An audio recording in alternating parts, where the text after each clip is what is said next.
what I'm saying is he gave due respect to everybody. اسی لیے member of parliament بھی آتا تھا ان کے پاس, سبھی لوگ آیا کرتے تھے ان کے پاس. پنینا جیسی لیڈی بھی آتی تھی. بالکل پاکستان کے کتنے, ناہید خان سے لے کر کے کون نہیں آتا تھا. تو اٹ واز بیسیکلی ہز اخلاق. کوئی ان کی علم کو دیکھنے کے لیے نہیں آتا تھا, ان کا اخلاق تھا اور ان کا وہ تھا. کسی کو انہوں نے نہ نہیں کیا. He work for everybody, he work for سب کی. انہوں نے مشکلات آسان کی, مشکلات آسان کی ان کی. اور that is what we basically learn from ہم, کہ اپنے اخلاق اچھا رکھو. اور وہ یہ کہا کرتے تھے شہزاد, یہ چیزیں جو آپ نے سنی ہے بھائی انہیں سے سنی ہے.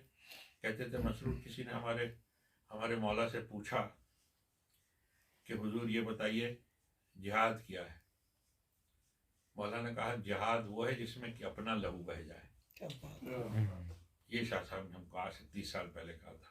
مطلب ہر چیز میں یہ دیکھو کہ ہم کس طرح سے قربانی آپ کے لیے دے دیں, کسی کے لیے بھی. کہ اگر کوئی کہے بھائی ذرا ہمارے سموسے لیتے آنا, تو اب یہ ہے کہ ہم پیسے نہیں لیں گے سموسے کے لیے, ہماری طرف سے ہو جائے. دیٹ کائنڈ تھنگ ہوتا ہے. بھائی ہمارا حساب کرو یار, ہمیں 50 پیسے واپس کرو.